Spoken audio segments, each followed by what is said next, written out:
back again with a new video of standard 5th lesson number 3, that is the tasting to digestion. Okay हमने जो है previous video में testing कैसे करते हैं, डाइजेशन प्रोसेस कैसा होता है, वो सारा हमने जो है कवर किया है. अब यहाँ पर ma'am is here with the new story related to the digestion.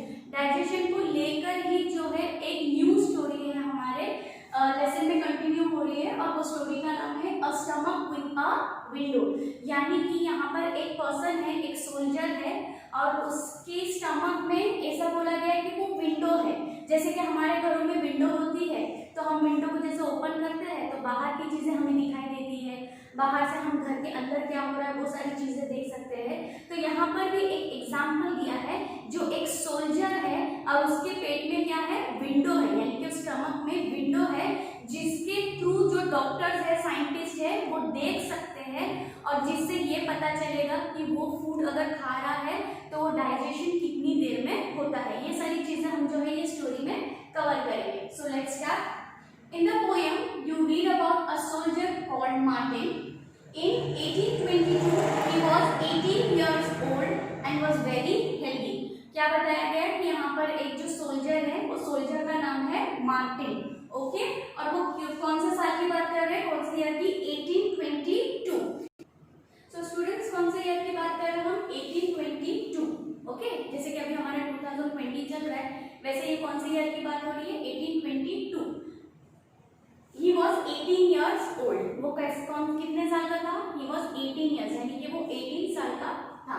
And he was very healthy, यानी कि वो बहुत ज्यादा हेल्दी था. हेल्दी का मतलब होता है उसकी जो बॉडी थी वो फिट एंड स्ट्रॉन्ग थी. When he was shot, he got seriously hurt. When he was shot, यानी कि वो क्या था, एक सोल्जर था. मार्टिन जो था वो एक सोल्जर था, और उसको क्या हुआ था, उसको गोली लगी थी, यानी कि उसको शूट किया गया था, और वो सीरियसली हर्ट, यानी कि बहुत बुरी तरह जो है वो घायल हो गया था. At that time doctor Beaumont was called to treat him. उस वक्त एक डॉक्टर को बुलाया गया, और वो डॉक्टर का नाम क्या है, डॉक्टर ब्यूमॉन्ट. उनको बुलाया गया था कि वो इसकी ट्रीटमेंट कर सके. Doctor Beaumont clean the wound and put the dressing. उन्होंने क्या किया, क्लीन द वुंड, यानी कि जो गोली जो उनके स्टमक में लग गई थी मार्टिन की, उसको जो है ऑपरेट करके वो गोली को बाहर निकाला गया, और उसको किया गया वो वुंड यानी कि वो जो जख्म होता है उसको क्या किया गया ड्रेसिंग. अब देखो ना, कभी कुछ लग जाता है या ज्यादा लग जाता है तो हम डॉक्टर्स के पास जाते हैं, तो डॉक्टर्स क्या करते हैं, क्लीनिंग करके हमें जो है बैंडेज कर देते हैं, यानी कि ड्रेसिंग कर देते हैं. वैसे ही डॉक्टर ब्यूमॉन्ट ने क्या किया, मार्टिन की जो वुंड था उसको क्लीन करके उसको ड्रेसिंग कर दिया. After 1.5 years, the doctor found that Martin's wound had healed except for one thing. अब उन लोगों ने क्या देखा, 1.5 year, यानी कि पूरे 1.5 साल लगे उसकी वुंड को हील होने में, यानी कि कंप्लीटली ठीक होने में. He had a big hole in his stomach.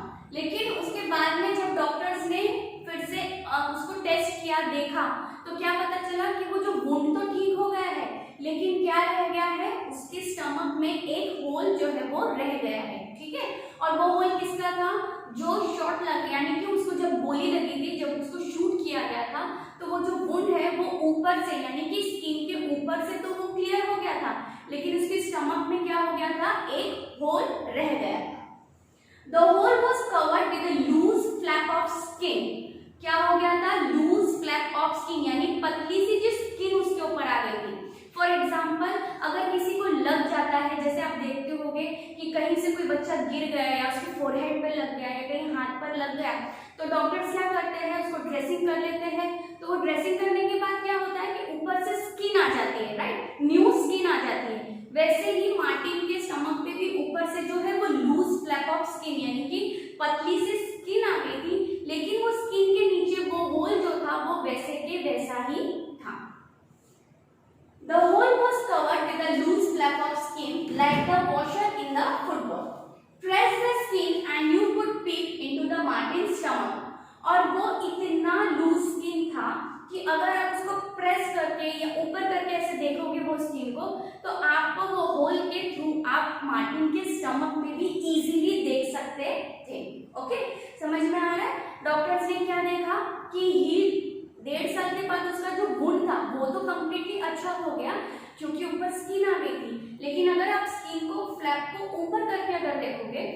Stomach का होल आपको इजीली दिखाई देगा और वो स्टमक के अंदर कौन सी चीजें, फूड, डाइजेस्टिव सिस्टम, एवरीथिंग वो क्लियरली दिखाई दे रही थी। Not only that, the doctor could also take out food from the stomach by putting a tube into the hole. और सिर्फ देख ही नहीं सकते थे, डॉक्टर्स क्या कर सकते थे, एक ट्यूब आती है, ऐसे एक पाइप आती है, वो ट्यूब को उस होल से अंदर भी डाल सकते थे और फूड पार्टिकल्स को बाहर उस ट्यूब के जरिए निकाल सकते थे।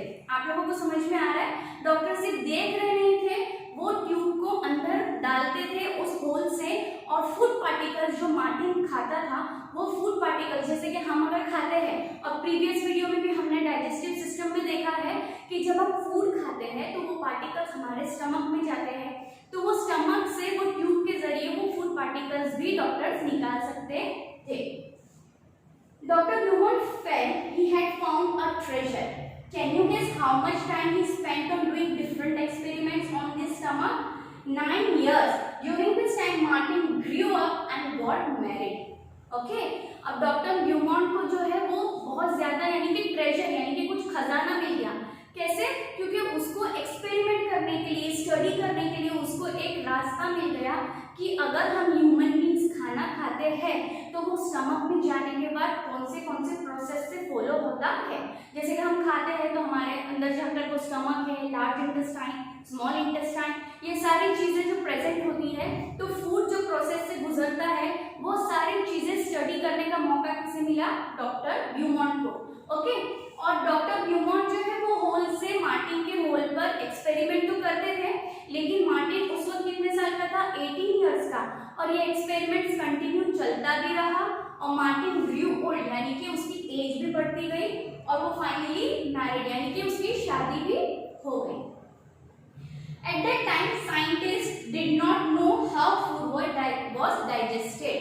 उस वक्त तक यानी 1822 तक कितने सारे साइंटिस्ट ऐसे थे जिनको बिल्कुल भी पता नहीं था कि हम जो ह्यूमन बींग्स फूड खाते हैं वो एक्चुअली पेट में जाकर डाइजेस्ट कैसे होता है। How does the liquid digestive juices in the stomach help? यानी कि हमारे स्टमक में एक डाइजेस्टिव जूस प्रेजेंट होता है, जो मैंने आपको प्रीवियस वीडियो में भी बताया था। तो वो डाइजेस्टिव जूस जो हमारे स्टमक में प्रेजेंट होता है, वो फूड और वो जूस दोनों मिक्सअप होते हैं और वो किस तरीके से डाइजेशन में हेल्प करते हैं। Does it only help in making the food wet and soft? क्या वो डाइजेस्टिव जूस फूड को सिर्फ वेट यानी कि गीला करते हैं या सॉफ्ट करते हैं या फिर ब्रेक करते हैं? ये सारी चीजें जो है उस वक्त साइंटिस्ट उस टाइम तक साइंटिस्ट लोगों को पता नहीं था। और does it also help in digestion? यानी कि डाइजेस्टिव जूसेस है वो डाइजेशन में हेल्प करती है, यस या no? Doctor Beaumont took some liquid juices out of the stomach. अब जैसे कि मैंने आपको बोला था, यहाँ देखो जैसे आप देख सकते हो ये मार्टिन है, ओके, और ये है डॉक्टर ब्लूमोंट। यहाँ पर आप देख सकते हो ये स्टमक पे होल है और ऊपर ये जो है वो फ्लैप ऑफ स्किन है, यानी कि ये वुंड जो है वो ऐसा के ऐसा ही है और उसके ऊपर ये स्किन आ गई थी। तो डॉक्टर्स को जब भी एक्सपेरिमेंट करना होता था तो वो क्या करते थे, इस स्किन को प्रेस करते थे और ये होल के जरिए वो लोग देख सकते थे कि मार्टिन के स्टमक में जो डाइजेशन प्रोसेस है वो कैसे चल रहा है।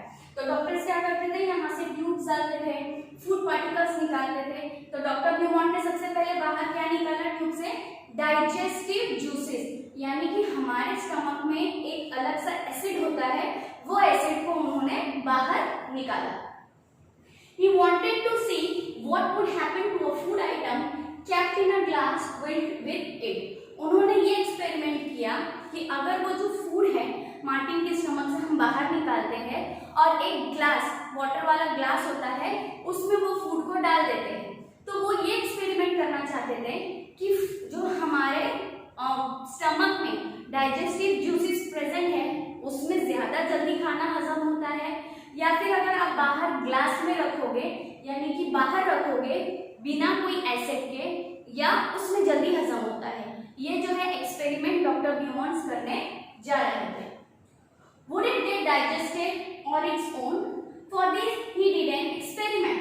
with the help of a tube, एक ट्यूब की हेल्प से he took out some digestive juice from the stomach. उसने क्या किया, डाइजेस्टिव जूस था जो स्टमक में वो बाहर निकाला. At 8:30 AM यानी कि मॉर्निंग 8:30 को he put 20 tiny pieces of boiled fish. कितना, 20 tiny fishes यानी कि जो छोटे छोटे फिश के टाइनी पार्टिकल्स थे 20 पीसेस को उसने क्या किया, बाहर निकाला और उसने वो जूस में डाल दिया. He kept the glass at the same temperature as that of our stomach. और हमारे स्टमक का जो टेम्परेचर नॉर्मल होता है उसी टेम्परेचर में उसने क्या किया, उस ग्लास को भी रखा, about 30 degree Celsius. When he checked at 2 PM, he found that the pieces of fish had dissolved. और उसने क्या देखा, 2 o'clock को यानी कि आफ्टरनून में रखा, कब था, मॉर्निंग 8:30. और उसने चेक कब किया, आफ्टरनून में चेक किया तो उसको क्या मिला कि पीसेस ऑफ फिश जो है वो कंप्लीटली डिसॉल्व यानी कि वो जो ग्लास में है वो कंप्लीटली डिसॉल्व हो गए हैं. Doctor Beaumont tried this experiment with different food items. और ब्यूमॉन्ट ने क्या किया, पहले तो उसने फिश पे एक्सपेरिमेंट किया, फिर उसने अलग अलग फूड पार्टिकल्स पे भी, जैसे राइस होता है या वेजिटेबल्स होते हैं और भी बहुत सारी चीजें होती है फूड में, वो सारी चीजों को लेकर उसने 1 by 1 एक्सपेरिमेंट करना स्टार्ट किया. He gave Martin the same food at the same time and then compared how long it took for a food to be digested in the glass and in Martin's stomach. He recorded his observation in the table. उसने क्या किया, glass में भी वो जो stomach का temperature रखा था और वो स्टमक में भी चेक कर रहा था कि मार्टिन की स्टमक में जो फूड आर्टिकल्स है वो जल्दी से ज्यादा डिसॉल्व होते हैं या फिर ग्लास में जो फूड आर्टिकल्स है वो ज्यादा जल्दी डिसॉल्व होते हैं. तो ब्यूमॉन्ट ने क्या देखा, देखो यहाँ पर टेबल दिया हुआ है, ये सब फूड पार्टिकल्स हैं जो मार्टिन्स के बॉडी में है और जो ब्यूमॉन्ट ने ग्लास में भी रखे थे. ये है यहाँ पर इन द स्टमक, ये जो है हमारे स्टमक में या आप बोलो मार्टिन के स्टमक में नॉर्मली जितना टाइम लेते हैं डिसॉल्व होने के लिए, और ये है ग्लास में जो रखा गया था कि ग्लास में कितना वक्त लगता है और स्टमक में कितना वक्त लगता है. तो आप ये टेबल देखो, फॉर एग्जांपल जैसे कि अनबॉइल्ड मिल्क, जो मिल्क आता है ना कच्चा दूध जिसको हम गर्म नहीं करते, पहले जो होता है फ्रेश मिल्क अनबॉइल्ड, अगर उसको आप ड्रिंक करते हो तो उसको कितना टाइम लगेगा, 2 hours 15 minutes यानी कि 2 घंटे 15 मिनट लगेंगे डाइजेस्ट होने में, हमारी बॉडी में मिक्सअप होने में. और अगर आप ग्लास में रखोगे किसी एसिड में तो उसको कितना टाइम लगेगा, अबाउट 4 hours. ठीक है, वो कम से कम 5 घंटे लेगा डिसॉल्व होने के लिए. वैसे ही यहाँ पर आप देखो, अगर बॉइल्ड मिल्क है तो उसको कितना लगेगा, 2 hours, और यहाँ पर कितना लगेगा, 4 hours प्लस. समझ में आया? तो आप ये स्टडी कर सकते हो टेबल को, ये मैम आपको पीडीएफ में भी भेजेंगे, तो आप कंपेयर कर सकते हो. तो आपको ये पता चलेगा कि हमारे बॉडी में, हमारे स्टमक में जो एसिड प्रेजेंट है वो फूड पार्टिकल को डिसॉल्व बहुत ज्यादा जल्दी करता है और जो ग्लास में प्रेजेंट होता है उसमें वो इतना जल्दी डिसॉल्व नहीं होता है. Okay, so what does our stomach do. अब कैसे पता चला आपको, ये टेबल स्टडी करने के बाद आपको पता चलेगा कि हमारा स्टमक कैसे वर्क करता है. Dr. Beaumont did many experiments and found out many secrets about digestion. He found that food digests faster in the stomach than outside. Did you notice in this table? जैसे ma'am ने बोला कि आप table study करोगे तो आपको पता चल जाएगा, जैसे ये डॉक्टर को भी पता चला कि बाहर उतना जल्दी ये डिसॉल्व नहीं होता है जितना हमारे स्टमक में फास्ट डिसॉल्व वो फूड पार्टिकल्स होते हैं. A stomach chunks the food to digest it. The doctor also saw that the food did not digest properly when Martin was sad. अब ये भी एक और है कि अगर आपके मूड कैसे है उसके ऊपर भी डिपेंड करता है. अगर आप हैप्पी हो तो क्या होगा, फूड हम भी हैप्पी रहेंगे, हमारी बॉडी फ्रेश रहेगी तो फूड जल्दी ज्यादा डाइजेस्ट होगा. अगर आप सैड रहोगे, जैसे कि मार्टिन सैड था क्योंकि उसे गोली लगी थी तो उसको डाइजेशन में प्रॉब्लम हो रही थी. ओके, तो आपके मूड्स भी कैसे होना चाहिए, हैप्पी होने चाहिए, आप फ्रेश होने चाहिए ताकि आपको जो है खाने पीने में कोई प्रॉब्लम ना हो. He also found that the juice in our stomach is acidic. Have you heard of anyone talking about acidity, especially when that person has not eaten well or the food is not digested properly? हमारे stomach में एक acid होता है, उसको क्या बोलते हैं, acidic. जैसे कि मैम ने बताया डाइजेस्टिव जूसेस भी एक एसिड है, तो हमारे स्टमक में एक एसिड प्रेजेंट होता है जिसकी वजह से बॉडी में एसिडिटी का प्रॉब्लम भी होता है। किसी किसी को होता है ना, खाने में अगर बहुत ज्यादा अगर तीखा हो गया या फिर समथिंग कुछ और हो गया तो हम क्या करते हैं, ऐसे कुछ भी हम उसके ऊपर ठंडा लेते हैं, तो वो किस वजह से होता है, क्योंकि हमारे स्टमक में क्या प्रेजेंट है, एसिड। अब एसिड जो होता है वो किसी भी चीज को बहुत जल्दी गलाता है, बहुत जल्दी उसको जो है ब्रेक करता है। ओके, तो यही एसिड होता है हमारे बॉडी में जो फूड को बहुत इजीली जो है छोटे छोटे पार्टिकल्स में डिवाइड करता है और हमारे स्टमक में मिक्सअप कर लेता है। Dr. Beaumont's experiments became famous across the world. After this, many scientists did many such experiments. What did you say? No, they did not shoot the people in the stomach, nor did they wait for a patient with a hole in the stomach. Dr. Beaumont ने जो ये experiment किया था कि digestion process कैसे होता है, बाहर जल्दी होता है या स्टमक में, ये जो सक्सेसफुल एक्सपेरिमेंट होने के बाद ब्यूमॉन्ट्स काफी फेमस हो गए और उनको देखकर काफी दूसरे साइंटिस्ट भी रिसर्च करना वो स्टार्ट कर देते हैं। ठीक है, did you like the story of Martin और should we say the story of our stomach? ये स्टोरी जो है सिर्फ मार्टिन की नहीं है, ये स्टोरी हमारी भी है, क्योंकि हम भी ह्यूमन बींग्स हैं, हम भी खाना खाते हैं और वही सारे प्रोसेस हमारी बॉडी भी फॉलो करती है। वही डाइजेस्टिव जूसेस, एसिड हमारी बॉडी में भी प्रेजेंट है, वही मूड्स के साथ हमें भी खाना खाना है। तो ये जो है सिर्फ मार्टिन की स्टोरी नहीं है, ये हमारे नॉर्मल